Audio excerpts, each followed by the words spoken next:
Electrocast.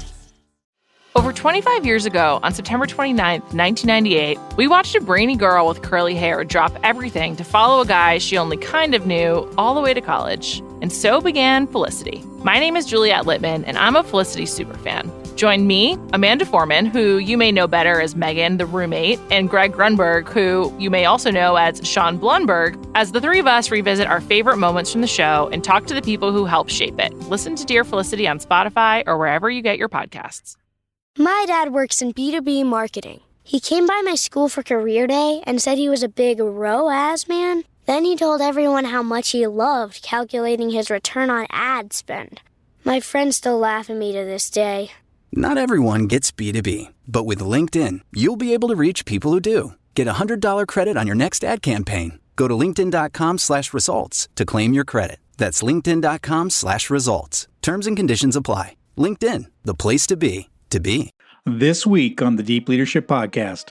For me, it's all very practical, and there's some sort of nothing more practical than great theory. I often say the world's on fire, and we need more firefighters. And it's not technical, it is character. We need strength of character. Hi, and welcome to Deep Leadership. I'm your host, John Rennie. Well, I hope all is well with you today, and I'm so glad you found this podcast. Now, if you've been listening for a long time, I want to thank you for tuning in each week. The success of this podcast is because of your loyal viewership. Now, if you're new, welcome aboard. The purpose of this podcast is to build a world with better bosses, and we do that by introducing you to the greatest minds working in the leadership space. Our guests are authors, academics, podcasters, entrepreneurs, business leaders, military leaders, and successful practitioners in a variety of industries. And our goal is to provide you with practical information to help you along your leadership path, whether you're new to leadership or you're a seasoned pro. So thank you for listening in. It's an honor to be your host and leadership guide in this journey. In this podcast episode, Dr. Mary Crossan, a renowned expert on leader character, joins me to discuss the critical importance of character in leadership and organization. Now, she defines leader character as the disposition to lead, encompassing 11 interconnected dimensions that can operate either in excess or in a deficiency. Now, leader character is often thought of as like a fuzzy soft skill, but you're going to think differently after hearing this powerful conversation. So are you ready to dive in? Let's get started.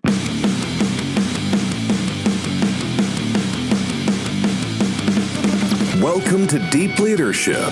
Leadership is a people business. That's the philosophy of your podcast host, John Rennie. As a former Cold War submarine officer who spent 20 plus years leading businesses in corporate America before starting his own manufacturing business, he knows that leadership matters.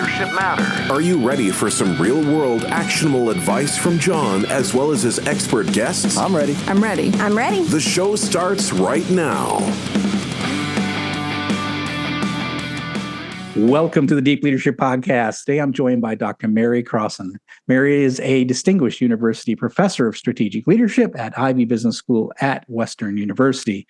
In 2021, she was recognized on a global list representing the top 2% of the most cited scientists in her discipline. And in 2023, she received the Lifetime Career Achievement Academy of Management Distinguished Educator Award. Her research on leader character, organizational learning and strategic renewal, and improvisation is published in over 100 articles and books. Mary is the co-author of The Character Compass, which offers practical roadmap for implementing leader character in areas such as leadership development, strategy, purpose, culture building, trust, executive recruitment, HR practices, and risk management. And I'm excited to have her on the show to learn more about the importance of character in leadership. So Mary, welcome to the show. Great to be here, John. Thank you. It is an honor to have you on the show. And as I mentioned before we press record, we really haven't talked about character much. In all 330 episodes, I'm not sure why character hasn't been a more prominent feature in the show. So I'm so excited to have an expert to talk to us about it. So maybe you can get us started and help us sort of understand the term. What is leader character? Well, leader for us is about the disposition to lead. So we'll start with that part. It's not just about people who hold CEO or senior leadership positions, but all of us, every person. If you're a parent, you know that your kids these days in a 24/7 social media world are going to need the disposition to lead, to bring their best selves to organizations and the work that they do. And you started off by saying we haven't talked a lot about character. It's one of the oldest areas of study. You go back to Aristotle, Plato, Confucius, and the interesting thing is somehow it fell off the plate. Like we did, and if you even think about the purpose of higher education at one point in time was about developing character of the individual. And many organizations that you have a military background, how important character is, for example, in the military. So in some ways, we've talked about it. We think we know what it is. They do also a lot of work in the sports field. Everybody seems to have a view on it, but it's like describing the proverbial, parts of the elephant. It's all about grit, or it's all about integrity, or it's all about ethics and honesty. So a way that we would talk about it that brings a little bit more rigor to it is our study of character brings us to 11 interconnected dimensions with judgment in the middle. So picture for the listener on this, it's like there's a wheel with judgment in the middle, and it's surrounded by 10 other dimensions, and by the way, Aristotle would have called that judgment practical wisdom. So at the top of the wheel, picture these, what we call expansive kind of character qualities, transcendence. That's that sort of future-oriented, optimistic nature of being. Drive, which a lot of people get, courage. So the transcendence is flanked by both of those. If we go to the bottom of the wheel, it's more the grounding kind of ways of understanding our being, like integrity. Again, people talk about integrity, but in our case, the behaviors of integrity are revealed through being authentic, candid, transparent, consistent, and principled. Flanking integrity are humility on one side and temperance. A lot of people don't, that's kind of an old word, but it's about being patient and calm and self-regulated. Then on the right-hand side of the wheel, we've got like the scales of justice, humanity and collaboration, and opposing that on the left side, justice and accountability. So those 11 dimensions of character really define a way of expressing and understanding for people, like the anatomy and physiology of the body. But a key facet of all of this is because these behaviors are interconnected, Aristotle reminded us that any virtue would operate like a vice in excess or deficiency. So put another way, people get, Aristotle talked about courage could operate as recklessness in its excess state. But what they don't really get is we don't want to dial down a high level of drive or courage. Those things are fantastic, but they need to be supported by the other dimensions of character in order to have them operate in that virtuous state as opposed to the vice state of deficiency or excess. I absolutely love that. We've had guests on the show, and I've written in my own books about the idea that leadership is a balance. Like too much of one thing can end up being a problem, right? And so you're always sort of looking for that optimum balance. And so what I love is what you're saying is this wheel with sort of opposing sides of the wheel that are, too much of one is actually problematic, right? Too much of the other is also problematic, right? So you're looking to find those. And the way you express it, I like, is the idea that it's sort of a wheel that you can sort of see all of this in one place, right? So I love the idea of these interconnected dimensions. So, and what you're talking about is you're describing leadership, the characteristics of leadership, right? So we're not talking about the behaviors necessarily. It's more like a leadership's character, right?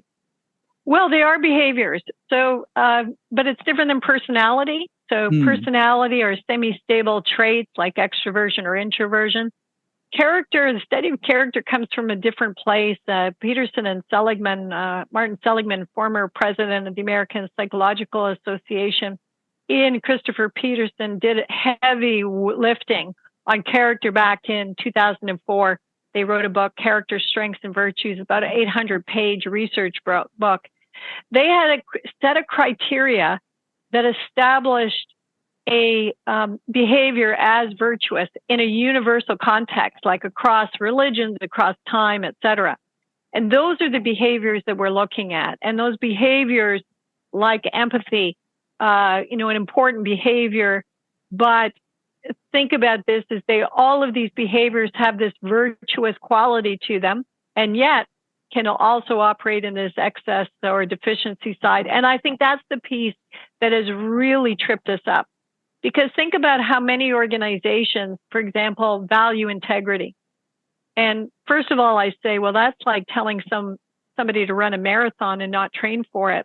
Because to be candid, authentic, transparent, principled, consistent, those behaviors that encompass what it means to have integrity, they're hard to develop in and of themselves. And then we could operate in the excess state of that if we don't have the humility to support it. That gives people license to be, dogmatic and abrasive.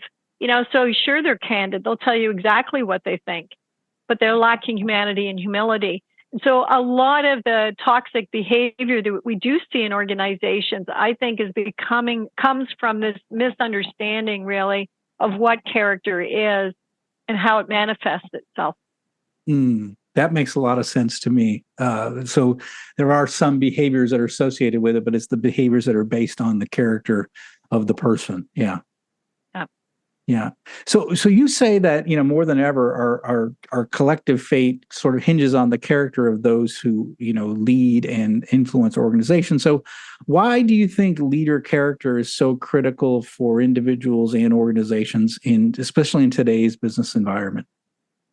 Well, I wish I had learned this sooner in my life. So I'm about close to 40 years in the business school, focusing in the field of strategy, looking at strategic agility, organizational learning, trying to understand high performance in organizations.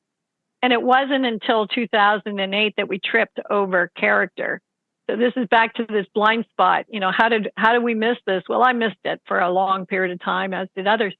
So what happened was, with the economic crisis, we were looking at what are the failures of leadership. Here we were in a business school. Had we cultivated a quality of leadership that led to some of the, judgment and decision making that really compromised and led to a lot of horrific and catastrophic situations? So we wrote this book at the time. It's available, by the way, through the Ivey website, called Leadership on Trial. And it was at that point in time when we held focus groups around the world talking to leaders about what had gone wrong, that they were saying it was less about failures of competency, and actually it was more about failures of character. But we're back to this, point where everybody had a different view of what character was, and many people questioned whether you could even develop it. At the time, I had no idea. I mean, it's not an area that I had studied. But myself and my colleagues, the ask was so compelling, and the gap, that we really turned all of our attention to try to understand what this is and figure out how we would assess, develop, and embed it in organizations. So that was really the journey about, there's this missing piece. It caused havoc in 2008. We've got a course correct around that. And we really began to think about it as, we need to be able to elevate character alongside competence in higher education and organization.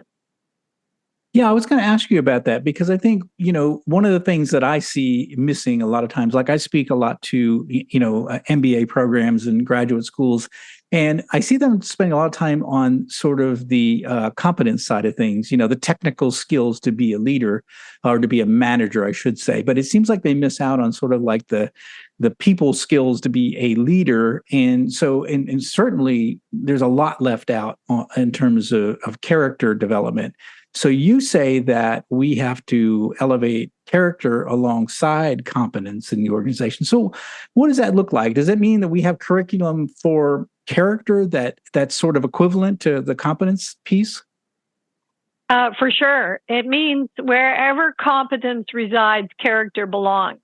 And you will see in organizations, there's been a little bit of a, if you want to call it, infusion. Character started to get infused, like the competency languages, knowledge, skills, and abilities. And you can understand why knowledge. I mean, we've just been accumulating it, right? So there's a lot of attention in so many spaces about what's the knowledge we need, what are the skills we need, what are the abilities we need to do the job.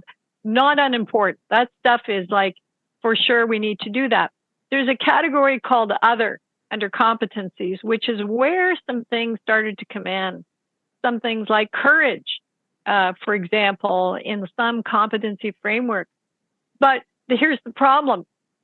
They're treating it like a competency and a skill, but that's not what it is. Character as a habit of behavior, connecting in with these other virtuous habits means that the moment we put in courage and we didn't put in humility, as an example, we actually hardwired the very problems of overweighting some dimensions of character and underweighting others. So the advice that we give about this is whether you're teaching medicine or law or engineering or business, or you're in an organization, keep your competencies as they are, whatever they are. But we liken it to a tree where the leaves of the tree are your competencies. There's a root system that underpins all competencies that we developed. In my case, I develop a lot of the strategic competencies in people.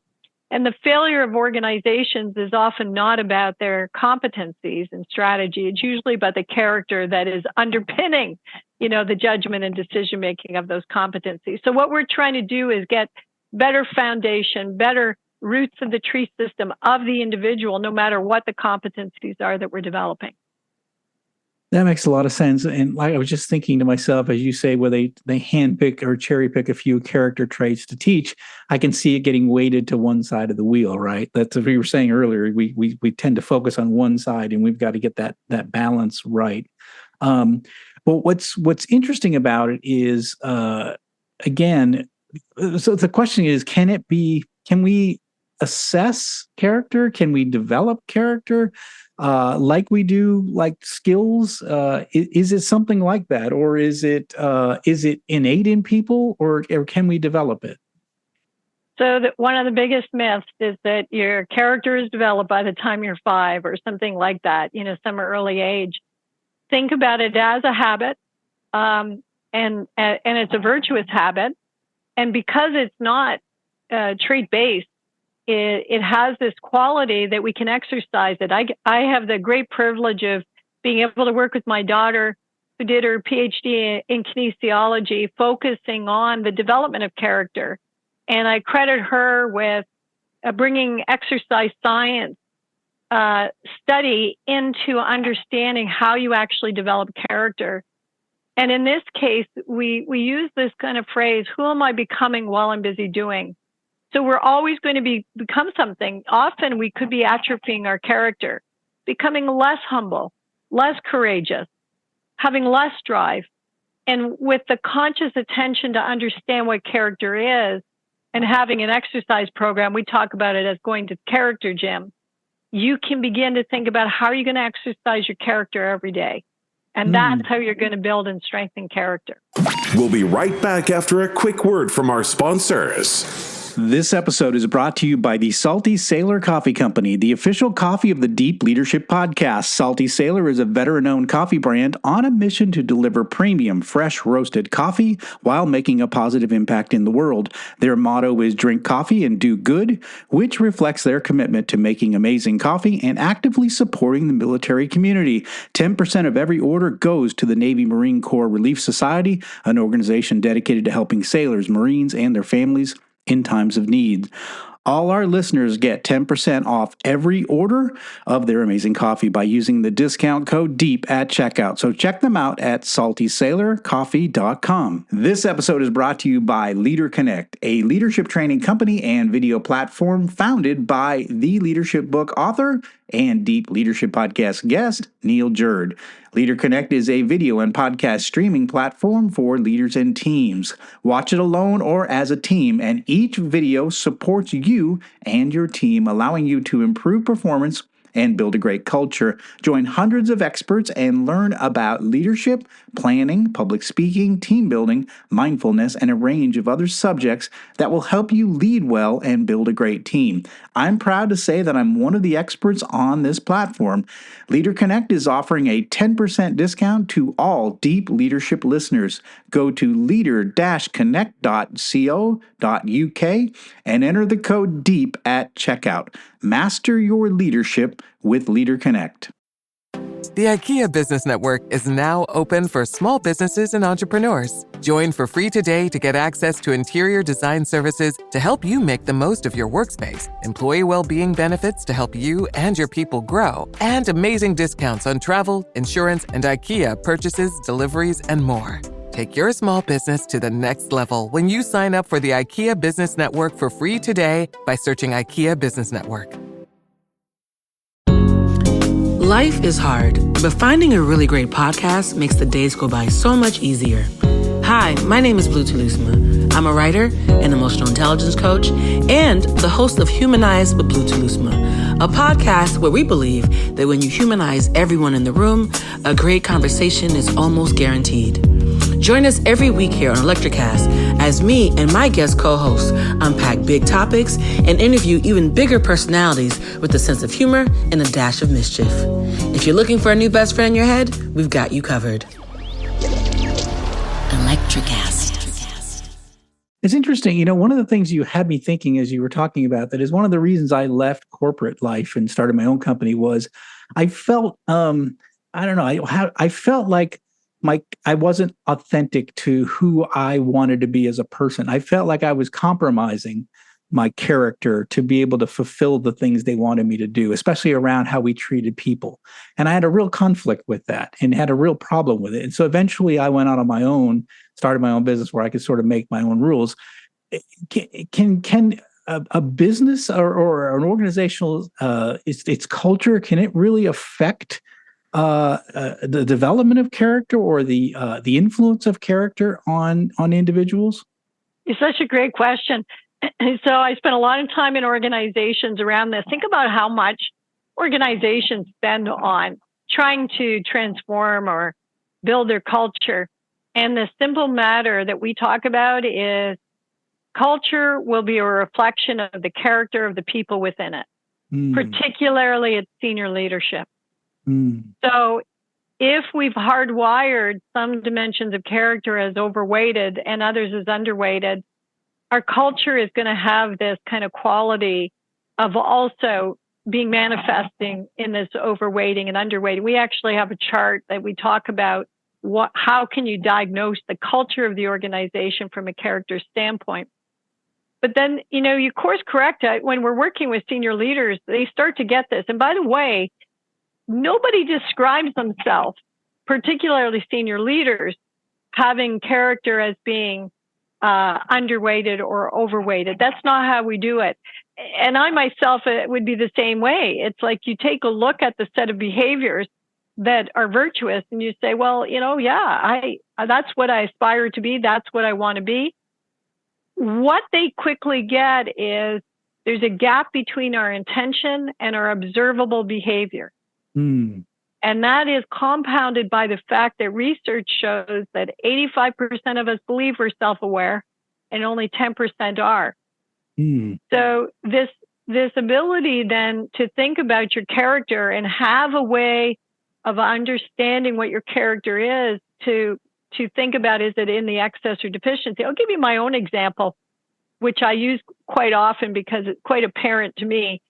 I think about the virtuous state of character is like being on a balance beam. It's not great. You have to exercise to actually stay on the balance beam. There's a lean to the left, maybe, which your deficient side, a lean to the right, your excess side. And you have to figure out what your lean is. Under judgment, there's a behavior called decisiveness. And in my case, I do not have a lean to indecision. I am like a very, very decisive person. So that tells me that my lean is probably to the excess side. And the excess side, the excess vice is impulsive. I never describe myself as impulsive. But what I have to recognize then is when I'm working with others and I make that quick decision, how is it they know it's good judgment? Or how is it that they actually see it as decisiveness in its virtuous state versus me being impulsive? So let's go back to what we talked about earlier. It's only if my humanity, humility, collaboration, those aspects that can be seen as strong. And if I look at things like my collaboration, my open-mindedness to others, my flexibility in my thinking, if they can see that and observe that muscle working, then they can trust that my decisiveness is actually not impulsive. It's just a perspective that I'm bringing at that point in time. And the manifestation, I know we talked about this before the listeners came on, a world with better bosses. Imagine what happens where I feel that my decisiveness is the beginning of the conversation, but others see it as the end of the conversation. And imagine what we can do if we can just course correct around some of these atomic particles that we haven't quite got right. So now we go back and we go, all right, we can start to course correct with our senior leadership on the virtues and vices. But you know what? We've hardwired it also into things like selection, what we reward, so all of your HR practices. So what we do say is once you start working on character development, you start examining the hardwiring of the organization to say, do we need some course correction there too? But it really starts with us. I love that old cartoon. We have met the enemy, and it is us. Yeah. One of the things you just mentioned that sort of sits in the back of my mind as it comes to just all the work that I've done in leadership is this idea that you said somewhere in the neighborhood of 10% of people are actually self-aware. And you said, what was the other statistic? There was a higher percentage think they're self-aware or something to that effect, right? 85% believe they are. So, people get that. As soon as I say that, they're going like, oh, right. And the intention behavior gap, people get it. We go, wow. That tells us we've got a blind spot that has to be, addressed. And that opens us up to learning about what? Self-aware about what? Well, we can become self-aware about our character. When you work with companies and you start working on this character development, do you see that this, the fact that people have a higher perception of their self-awareness as a barrier to being open to the idea of character development? Do you have to fight through that, I guess, is what I'm wondering. It's pretty rare that you do. And I'll tell you why is that character matters to us personally and professionally. So, I was working with a capital markets group of a bank, and we finished a session, just an introductory session. And the response we got is not pushback of, what is this, blah, blah, blah. It's actually somebody saying, where can I get help on this with my 13-year-old son? And which my response was, well, that would be you. And, think about our role as parents is fundamentally to develop the character of our kids, more so than competence. But many people are saying, I don't have a roadmap. I don't know what this is. I don't understand the way that I can actually work with, whether it's your kid or it's a colleague or a subordinate or it's a superior. If we understand this, it's like we become physiotherapists in understanding anatomy and physiology of the body. It becomes very, very practical to help us know this is where we can introduce an exercise or something that's going to get us back to health in terms of how we want to, bring our best self to the situation. One of the things that I see in what you've discussed and what I've seen is that is that this area of character, as you said before, was sort of like it's fuzzy. It's hard to get a grasp on. But what I can appreciate is you've developed something that's more concrete. You can see it, you can feel it. It makes sense. I think of the color wheel and the opposites and how that makes sense to me. And this sort of wheel makes sense in terms of the balance between the one character and the other character, with judgment being at the center. Now, how do we take that base core knowledge, and as you mentioned, how do we roll that into the aspects of the business? Like you said, we want to roll this into things like recruitment. advancement, training, promotion. How does that roll in, or what companies are rolling that in well, or what have you seen some successes and the best practices on kind of putting this in your organization? Mm-hmm. Yeah, so we try to bring that roadmap in the character compass book, and we really talk about start with awareness. So we do a lot of awareness workshops in organizations. Like I talked about that capital markets group, they tend to be, kind of like 2 to 4 hour workshops where you're introducing people to understanding character and its benefits. I mean, which we haven't even talked about. Things like a 14% increase in leader effectiveness, going from weak to strong character, an 18% improvement in psychological safety in an organization. Think about, we know that research tells us a ton about, getting, in our case, an 18% increase in employee voice. So we do in those workshops expose people to what character is, how to develop it. And a key part of that is we had worked with an assessment company, Sigma Assessment Systems, to develop the leader character insight assessment, both self and 360 assessment. So you bring a concrete, practical way that people can, usually we start with self-assessing character, and they can begin to understand it themselves. So awareness is the first step. Development, critical.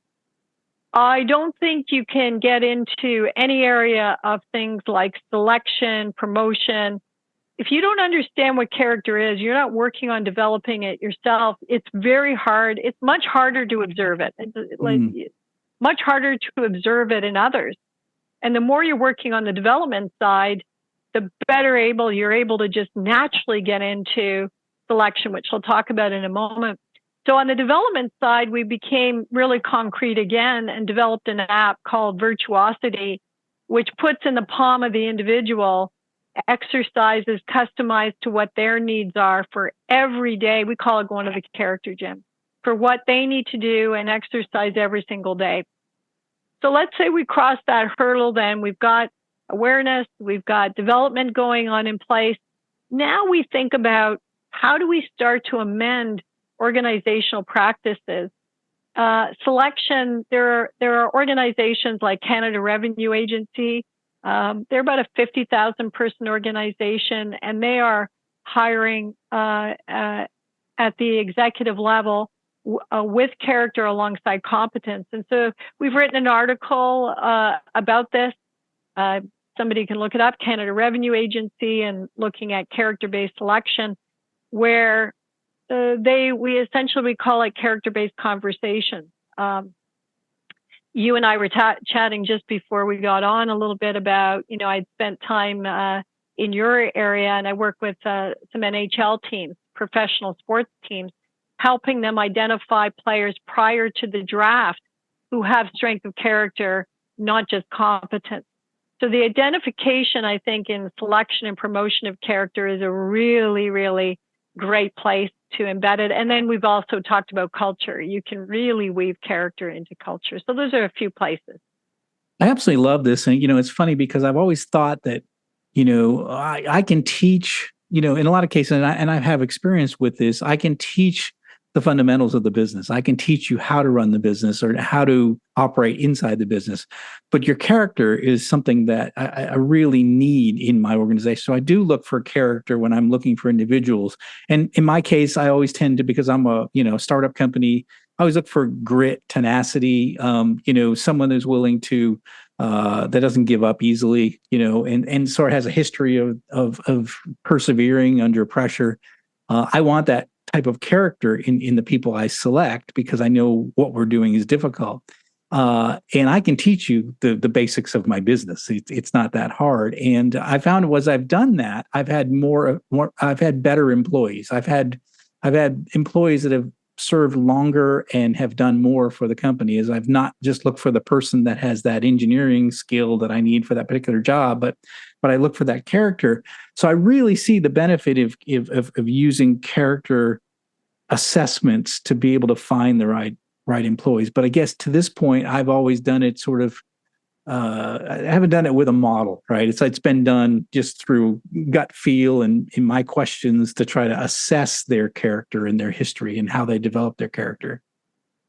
And then think about the opportunity for development. Again, using a sports analogy, can you imagine any professional sports team today not having a gym where people exercise? Right.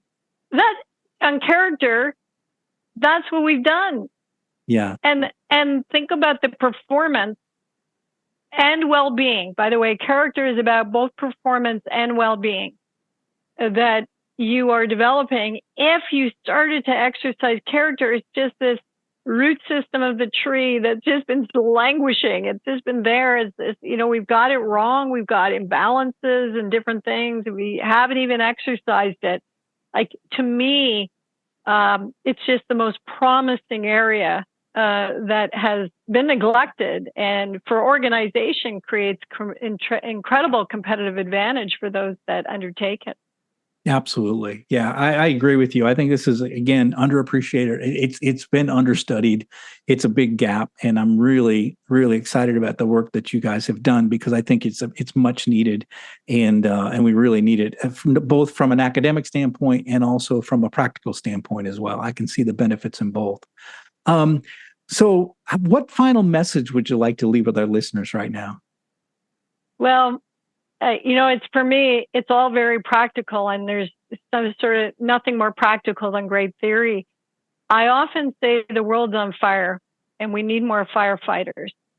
And it's not technical, it is character. We need strength of character. So I hope that this inspires some people to say, there's a lot that we never understood about character. It probably is starting to get some people going, maybe that's what I'm dealing with. Then leaving with them with the idea that there are practical tools. Like, this is stuff we can do. We know what the character gym is.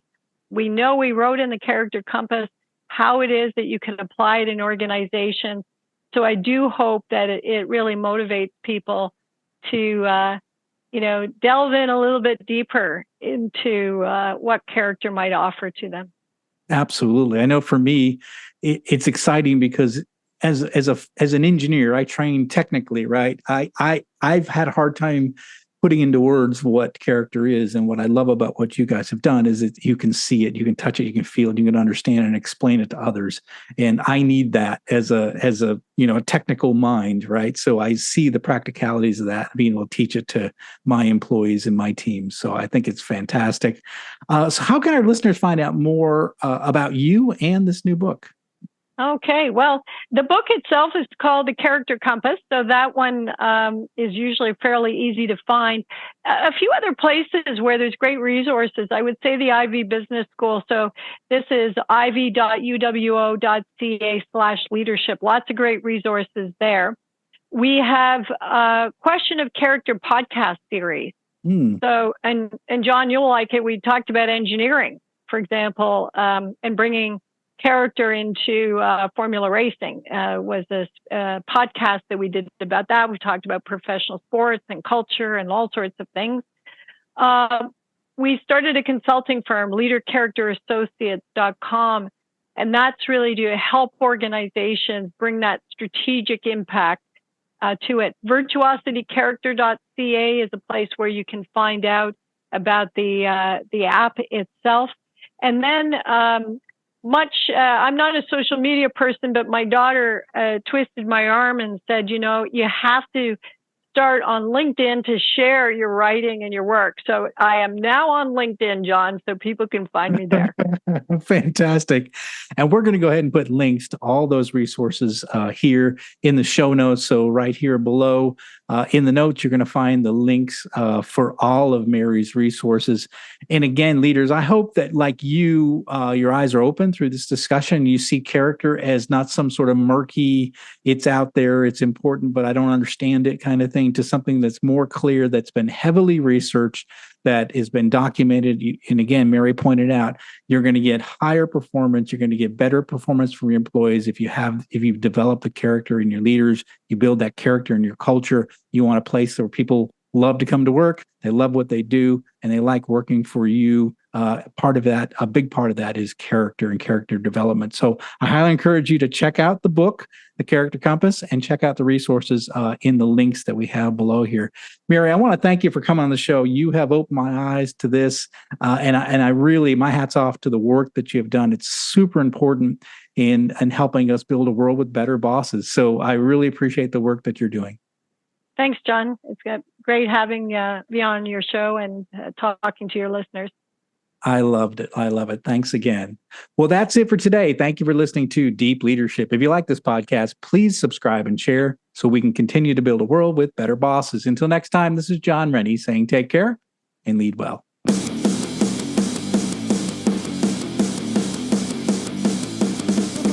Thank you for listening to Deep Leadership. Thank you. Thank you. Thank you, thank you, thank you for all you do. We hope you enjoyed today's episode. For more information and updates, please visit our website at www.deepleadershippodcast.com or johnsrennie.com. Until next time, take care.